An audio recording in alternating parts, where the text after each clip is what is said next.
الحمد لله الحمد لله الذي أعز العلم في الأعصار والصلاة والسلام على النبي المختار وعلى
داتا علی اجویری کے دور میں میں ہوتا، یہ کون فرما رہے ہیں؟ جو سارے ولیوں کے سردار ہیں، جن کو ہم غوث اعظم شیخ عبد القادر جیلانی کہتے ہیں۔ حضرت غوث اعظم فرما رہے ہیں، یہ آپ کو میں اس لیے بات سنا رہا ہوں کہ آپ اہل لاہور کو پتہ ہو کہ داتا حضور کا مقام کیا ہے۔ یہاں تو فرشتے دست بدستہ کھڑے ہیں جی، یوں سمجھیں کہ دن رات اتنی رونقیں داتا حضور کی، رات ہو یا دن ہو 24 گھنٹے مخلوق خدا آتی رہتی تھی۔ گویا فرشتوں نے اللہ کی بارگاہ میں عرض کی، مولا ہمیں کھلی چھٹی دے دے، ہم بھی سیر ہو کر داتا صاحب کے مزار کی حاضری دے دیں۔ اللہ نے کہا چلو چند دن بند کر دو داتا صاحب کو، سارے فرشتے بھی حاضری دے دیں۔ اور اب داتا حضور کا اکسار ہے۔ غوث اعظم فرماتے ہیں اگر میں ان کے دور میں ہوتا، ان کے ہاتھ میں ہاتھ دے کر میں داتا علی اجمیری کی بیعت کر لیتا۔ آپ اندازہ کر لیں حضرت فیض عالم مخدوم مخدوم الاولیاء، ان کا کتنا عظیم مقام ہے۔ اور اللہ کا جو ولی ہوتا ہے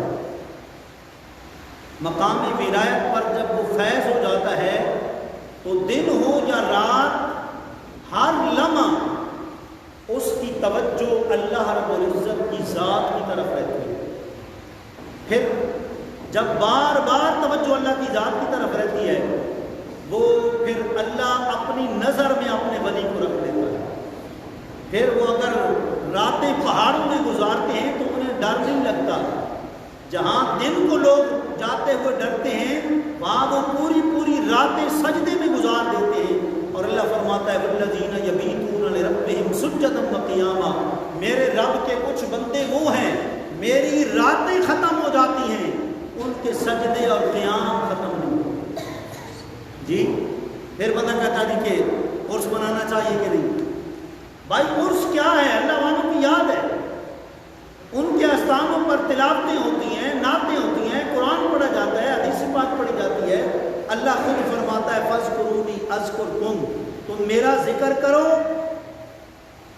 ہر ایک کو اللہ نے فرمایا میرا ذکر کرو، عام ہے خاص ہے ہر ایک کو۔ اور عام بندہ تھوڑا ذکر کر کے پھر چھوڑ دیتا ہے، لیکن اللہ کے ولی جب سے پیدا ہوتے ہیں اللہ کا ذکر شروع کرتے ہیں، جتنی بھی اللہ عمر عطا فرماتا ہے آخری دم تک اللہ اللہ کرتے رہتے ہیں۔ پھر اللہ فرماتا ہے کہ ان الذین آمنوا وعملوا الصالحات فلہم اجر غیر ممنون، جو لوگ ایمان لائے اور ایمان لانے کے بعد میری عبادت کرتے رہے، پھر میں ان کو ایسا اجر دیتا ہوں جو کبھی بھی ختم نہیں ہو۔ فاذکرونی اذکرکم، تم میرا ذکر کرو میں تمہارے چرچے کروں گا۔ اب داتا حضور نے دریائے راوی کے کنارے پر اللہ اللہ کی، اب اتنی صدیاں گزر گئی، اللہ فرماتا ہے تمہارا اجر اخلاص کا ہے، ختم نہیں ہوگا۔ اتنی صدیاں گزر گئی، ہم پورے پاکستان میں گن نہیں سکتے کہ داتا حضور کا کس کس مسجد میں کس کس یونیورسٹی میں عرس پاک ہوا۔ کل کسی یونیورسٹی میں ہوا، پرسوں پنجاب یونیورسٹی میں ہوا، آج داتا حضور کی مسجد شریف میں ہو رہا ہے۔ ہم صبح مطلب ہے کہ 11 بجے کے قریب تک ہم شامل رہے، عربی میں مقالے پڑھے جا رہے ہیں، فارسی میں پڑھے جا رہے ہیں، انگلش میں پڑھے جا رہے ہیں۔ یہ داتا علی اجمیری کی شان ہے کہ ان کا ذکر خیر اللہ عربی میں بھی کرا رہا ہے، اردو میں بھی کرا رہا ہے، فارسی میں بھی اور انگلش میں بھی کرا رہا ہے۔ یہ اللہ اکبر۔ اور پھر سرکار خود شہدائے احد کی قبروں پر جب پورا سال ہو جاتا آپ جا کر ان کی قبروں پر حاضری دیتے اور جا کر فرماتے سلام علیکم بما صبرتم فنعم عقبی الدار، فرمایا تمہیں میری طرف سے سلام ہو، تم نے کتنی صبر کی زندگی گزاری ہے، اور پھر فنعم عقبی الدار، تمہارا آخرت میں کتنا اچھا گھر ہوگا۔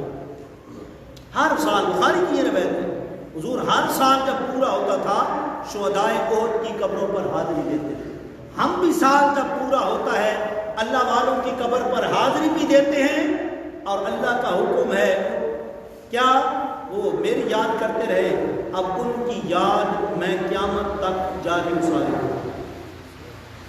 جی اللہ اکبر۔ پھر جب وہ اللہ کی یاد کرتے ہیں، لیکن آپ کی ہماری تو چلو عام زندگی ہیں، ہم تو گناہگار سے آکار لوگ ہیں، لیکن وہ تو پاک ہستیاں تھیں، اللہ کی یاد میں ایک ایک انہوں نے لمحہ گزارا۔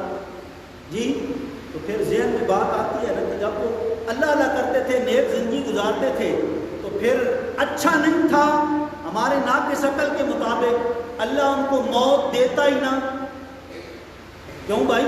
جب وہ اللہ اللہ کرتے ہیں، نمازیں پڑھتے ہیں، تہجد پڑھتے ہیں، تلاوت کرتے ہیں، مخلوق خدا کو، بھٹکی ہوئی مخلوق کو سیدھی راہ دکھاتے ہیں، پھر عقل کا تقاضا یہ تھا کہ اللہ ہر چیز پر قادر ہے، اگر اللہ چاہتا ان کو موت نہ دیتا تا قیامت وہ زندہ رہتے، اللہ کے پیغامات جو ہے لوگوں تک پہنچاتے رہتے جی۔ لیکن پھر کیا وجہ ہے کہ پھر اللہ اپنے پاس بلا لے۔ موسیٰ علیہ السلام نے بھی اللہ کی بارگاہ میں یہی سوال کیا تھا کہ یا رب العالمین، جو تیرے نیک بندے ہیں، نیکی کو پھیلاتے ہیں، تیری یاد کو عام کرتے ہیں، تیرے میسج اور پیغامات کو عام کرتے ہیں، مولا تو پھر ان پر موت کیوں طاری کرتا ہے؟ جی اللہ تعالیٰ نے فرمایا موسیٰ بہت بڑا تم نے سوال کر دیا ہے، لیکن مجھ پر جواب بڑا آسان ہے۔ اب تم نا موسیٰ ایسا کرو، گندم کاشت کرنی ہے، بیج بو، جی گندم کا دانہ زمین میں کاشت کرو۔ موسیٰ علیہ السلام نے گندم کے دانے لیے زمین میں کاشت کرو۔ اللہ نے فرمایا موسیٰ اب چھوڑ دو، اب میرا کام ہے، نیچے کیا ہوتا ہے اور باہر کیا آتا ہے، اب یہ میری قدرت، تم دیکھو کیا ہوگا۔ موسیٰ علیہ السلام نے وہ گندم کا دانہ جو ہے زمین کے بیچ میں چھوڑ دیا۔ کچھ عرصے کے بعد اللہ نے اپنی رحمت کی بارش برسائی، اس بارش کی وجہ سے اس کی جڑوں کو فائدہ پہنچا، یوں کرتے کرتے کرتے بالیاں باہر نکل آئی، جی دانے ساتھ پڑ گئے۔ پھر دھوپ لگی، دھوپ پڑنے کی وجہ سے پھر کیا ہوا، کرتے کرتے کرتے وہ دانے پک گئے۔ موسیٰ علیہ السلام نے دیکھا کہ اب گندم تیار ہو گئی ہے، فصل تیار ہو گئی ہے۔ موسیٰ علیہ السلام نے دانتری پکڑی، جی جب اس کو پکڑا نا اور گندم کو کاٹنا شروع ہوئے، تو چونکہ کلیم تھے، رب سے اب کلام ہوتے تھے، اللہ تعالیٰ نے فرمایا موسیٰ ٹھہر جاؤ، تم نے ایک سوال مجھ سے کیا تھا، ذرا ٹھہر جاؤ، اس کا جواب پورا ہو جائے۔ موسیٰ اب یہ زمین کتنی پیاری ہے، اس کے اندر دانہ کاشت کیا گیا، اب یہ دانہ پک گیا، اب کاشت بھی تم نے خود کیا ہے، اپنے ہاتھوں سے کیا ہے، اب جب پکا ہے تو اپنے ہاتھوں سے کاٹنا شروع ہو رہے ہو، اب کیوں کاٹ رہے ہو؟ جب خود جو کاشت کیا ہے، جب خود جو زمین میں اس کو اتارا ہے، جی میری ذات نے اس کو پانی لگایا ہے، اب اس کی ساری آبیاری ہو گئی ہے، اب تم خود کاشت کر کے خود کاٹ رہے ہو، کیوں؟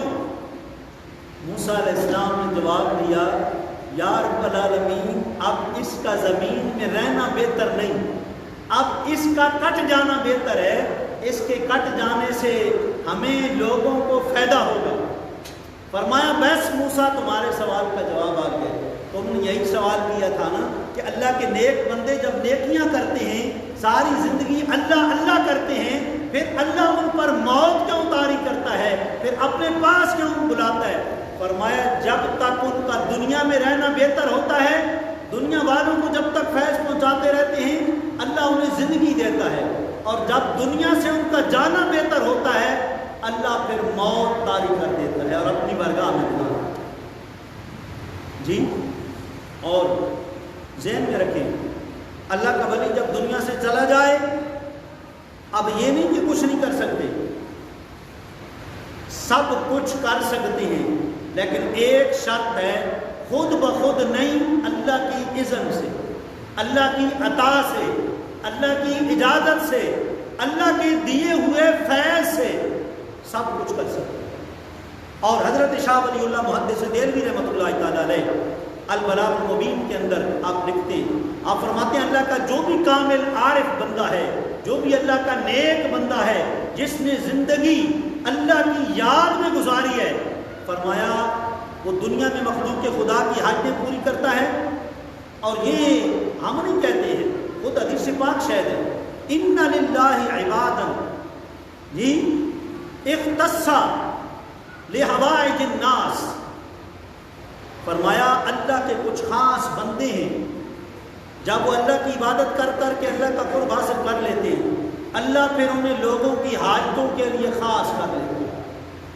کرتا وہ ہے اور کرواتا بھی وہ ہے، لیکن کرتے وہ ہیں جو اس کو پسند ہوتی ہیں۔ ہر بندہ نہیں، جو اللہ کے پیارے ہوتے ہیں، اللہ کے محبوب بندے ہوتے ہیں، پھر اللہ ان کو خاص کر لیتا ہے جی۔ وہ پھر کیا کرتے ہیں؟ شاہ ولی اللہ صاحب فرماتے ہیں پھر لوگوں کی حاجات پوری کرتے ہیں جی، اور دنیا سے جب چلے جاتے ہیں تو پہلے سے بھی زیادہ لوگوں کی حاجات پوری کرتے ہیں، لیکن اللہ کے حکم کے بغیر نہیں، اللہ کی اجازت کے بغیر نہیں، اللہ کی عطا کے بغیر نہیں جی۔ اور فرماتے ہیں آپ اس پر عبادت فرض نہیں رہتی۔ دنیا میں جب اللہ کا ولی زندہ ہے، کوئی ولی ایسا نہیں کہ جسے نماز معاف ہو۔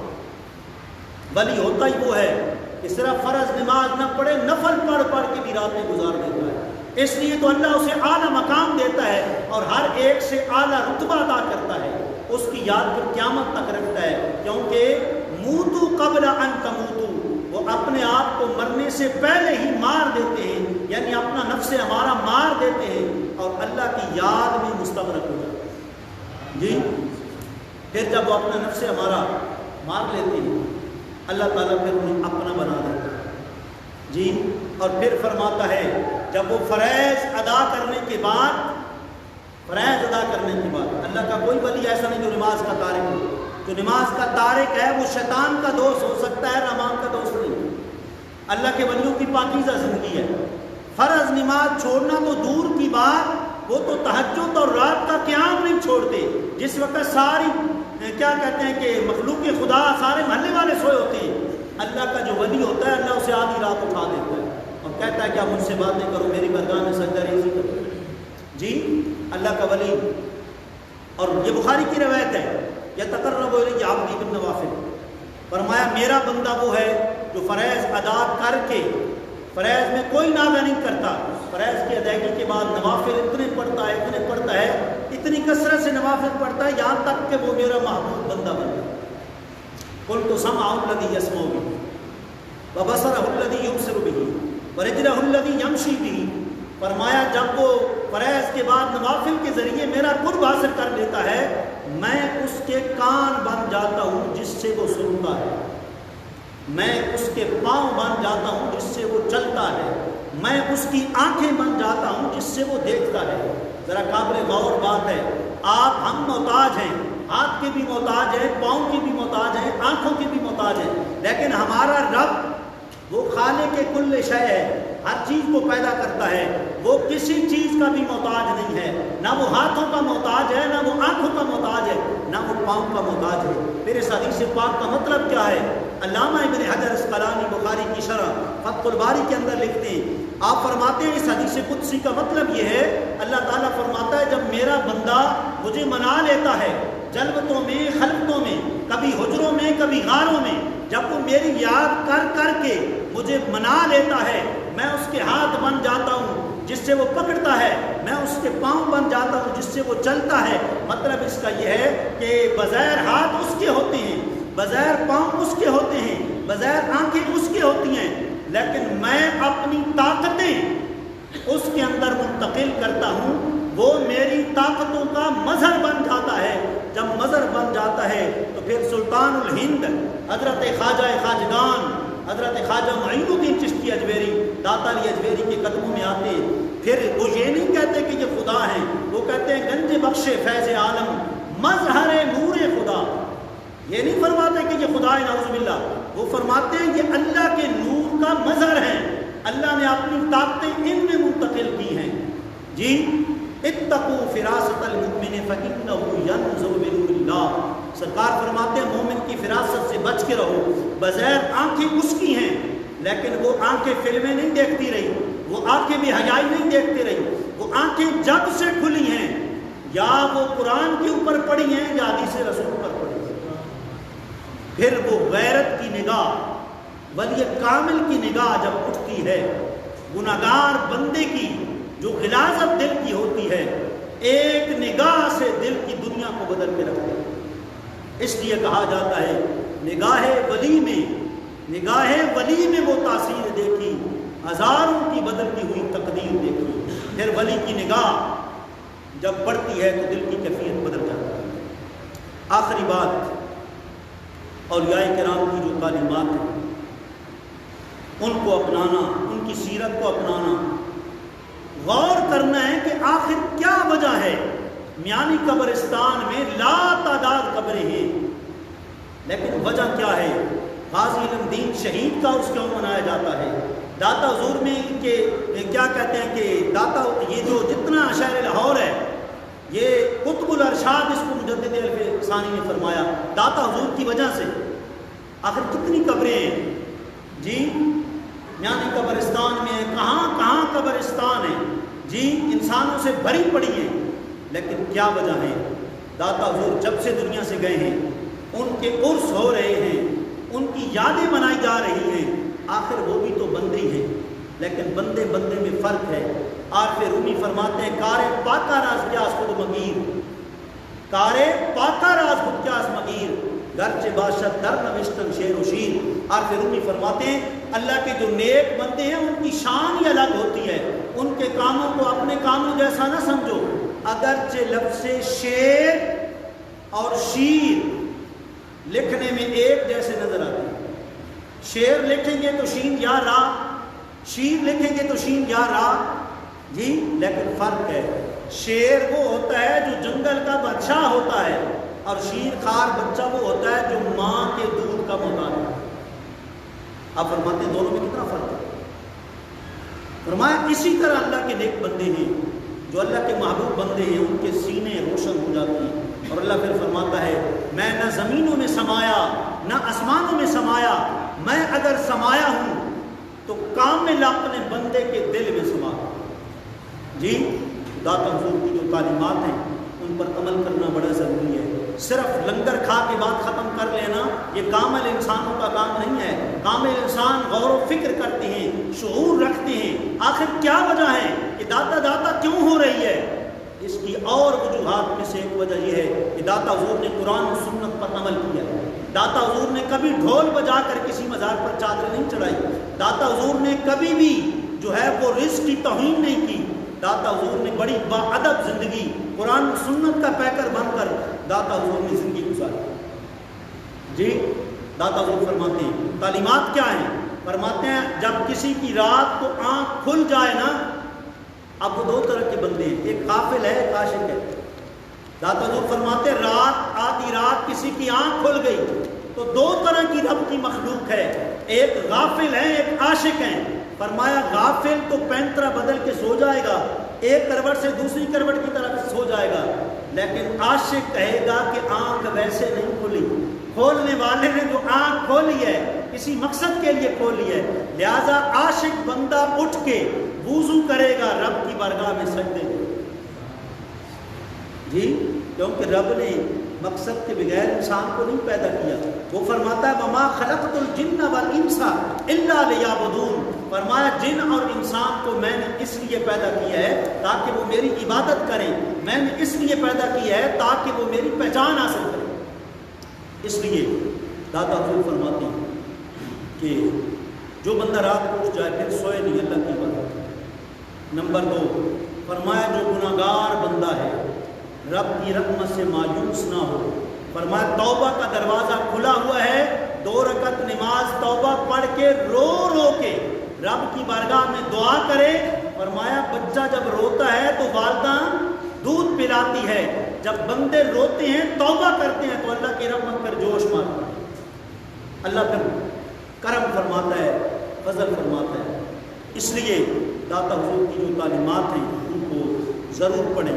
داتا حضور نے ساری زندگی تلاوت قرآن کا نام نہیں کیا. جب سے عرصہ سنبھالا ہے روزانہ قرآن کو چوما ہے، روزانہ قرآن کو کھول کر اس کی تلاوت کی ہے اور داتا حضور نے اپنی ساری زندگی حدیث رسول کا مطالعہ نہیں چھوڑا، ساری زندگی اتباع رسالت کے مطابق گزاری ہے، ایک ایک لمحہ قرآن و سنت کے مطابق گزارا ہے۔ کشف المعلوم شریف میں داتا حضور فرماتے ہیں، کسی نے کہا بایزید بستامی علیہ رحمہ کو کہ اللہ کا ولی ہے فلاں جگہ فلاں مسجد میں، چلو ہم جائیں اور اس کی زیارت کرائیں۔ کہا چلو ٹھیک ہے چلتے ہیں۔ آپ فرماتے ہیں کہ جب آپ نے بایزید بستامی نے دور سے دیکھا وہ بندہ مسجد کے اندر تھوک رہا ہے، فرمایا جو رب کے گھر کے آداب نہیں جانتا وہ اللہ کا ولی نہیں ہو سکتا، وہ دھوکہ فراڈ ہے۔ فرمایا واپس چلو، ایسوں کی زیارت کرنے کی کوئی ضرورت نہیں ہے۔ آج بھی کئی ہیں جو محبت کے دعوے کرتے ہیں، نماز ایک نہیں پڑھتے، بیٹھے رہتے ہیں، پوچھو نمازیں کیوں نہیں پڑھتے؟ ہماری نمازیں مدینے میں ہوتی ہیں۔ یا تم اتنے اللہ کے پہنچے ہو کہ داتا لیے دیر سے بھی زیادہ تم عبادت گزار ہو گئے، جنہوں نے راوی کے کنارے پر گرمی سردی کو نہیں دیکھا، رب کی بارگاہ میں سجدہ ریز ہوتے رہے، کبھی کسی نماز کا ناغہ نہیں فرمایا، بلکہ لاہور میں جب آپ آئے تو چلہ کشی کے بعد پہلا کام مسجد قائم کی داتا جی مسجد قائم فرمائی اور اپنے ہاتھ سے مزدوروں کے ساتھ مل کر جو ہے وہ آپ نے تعمیر فرمائی جی۔ اس لیے بھائی حضرت داتا اجمیری علیہ رحمہ آپ کی جو تعلیمات ہیں ان پر عمل کرنا جو ہے بہت ضروری ہے۔ اس لیے ہمیں چاہیے کہ ہم مسجد سے پیار کریں، اللہ کے گھر سے پیار کریں۔ دیکھیں نا اب ہمارے مسلمانوں کے لیے کتنا لمحہ فکریہ ہے، اللہ کا گھر ہے، اس کے ارد گرد کیسا ہے، اس کا ارد گرد کیسا ہے، جمعہ ہے اور لوگ نماز پڑھنے کے لیے کیسے آ رہے ہیں، کوئی انتظام نہیں ہے۔ ہماری ان فیکٹریوں بلڈنگوں کا کیا فائدہ ہے؟ کل اگر ہم سے پکڑ ہو جائے تمہاری فیکٹری کے راستے ٹھیک ہیں، اللہ کے گھر کے ارد گرد راستے صحیح نہیں ہیں، نمازی مسجد کے لیے بڑی مشکل سے آتے ہیں۔ کل ہمارے یہ صاحب ثروت لوگوں سے یہ سوال خصوصی طور پر ہوگا کہ تم نے اپنی فیکٹری کے راستے بنا لیے، میرے گھر کی کیا کہتے ہیں راہ کو تم نے درست نہیں کروایا، جمعہ آیا پانی یہاں بھرا ہوا ہے، یہاں سیلاب کے سیلاب طوفان کے طوفان اکٹھے ہیں، لوگ نماز نہیں پڑھ سکے۔ اس لیے بھائی بڑی ضرورت ہے یہ اللہ کے کم از کم ارد گرد گھر کے آس پاس مکمل انتظامات ہونے چاہیے۔ آپ مجھ سے بہتر جانتے ہیں تعمیراتی کام کہ بہتر کیسے کام ہونے چاہیے، بلکہ یہ آپ سب لوگوں کا فرض ہے اللہ کے گھر کے ارد گرد مکمل جو ہے انتظامات ہونے چاہیے۔ کسی بھائی کو تنگی نماز کے وقت بھی نہ ہو، نماز جمعہ کے وقت بھی نہ ہو۔ یہ ایک اعلان اسمات فرما لیں۔ اب یہ مسجد کا بل آیا ہوا ہے 13,437 روپے۔ کوئی اللہ کا جو ولی ہے یہ اللہ کا گھر ہے، کسی نے کسی پر احسان کوئی نہیں کرنا ہے، اللہ کے گھر کا جو ہے یہ بل ہے۔ جو بھی بھائی محبت والے ہیں، کئی تو اہل محبت ایسے ہوتے ہیں کہ نام لینا بھی پسند نہیں کرتے، چپ کر کے بل ادا کر دیتے ہیں، کیسے پرچی ہمیں دے دو ہم ادا کر دیں۔ اور کچھ بھائی جو ہے تھوڑا سا بھی تعاون کرتے ہیں، ان کی کوشش ہوتی ہے کہ ہمارا اعلان ہو ممبر پر۔ اللہ کے لیے جب کام کیا ہے، اللہ نام بھی جانتا ہے، کام بھی جانتا ہے، سب کچھ جانتا ہے۔ وہ جانتا ہے کہ یہ بندہ میرے گھر پہ خرچ کر رہا ہے، میری راہ میں خرچ کر رہا ہے، میں نے اس بندے کے رزق میں وسعت پیدا کرنی ہے۔ وہ پھر فرماتا ہے کہ میں غیب سے جو ہے رزق عطا کرتا ہوں جو میری راہ میں قربانیاں دیتے ہیں۔ اللہ کریم آپ کو اپنے گھر سے سچا پیار نصیب فرمائے۔ داتا حضور نے جیسے مسجد کی تعمیرات کی، مسجد کے ساتھ پیار کیا، اللہ ہمیں داتا حضور کی تعلیمات پر عمل کرنے کی توفیق عطا فرمائے۔ اوپر والی منزل پر ہمیں صفوں کے بھی بڑی اشد دریوں کی یا صفوں کی بڑی اشد ضرورت ہے، وہ بھی کوئی اللہ کا نیک بندہ ہے تو تعاون فرما دے یا وہ دریاں لا دے، تاکہ اوپر والے جو ہمارے بھائی ہر جمعے پہ اوپر جاتے ہیں پوری اوپر چھت کے اوپر جو ہے مکمل انتظامات ہو جائیں، تاکہ کسی بھائی کو کوئی پریشانی نہ ہو۔ باخر دعوانا الحمدللہ۔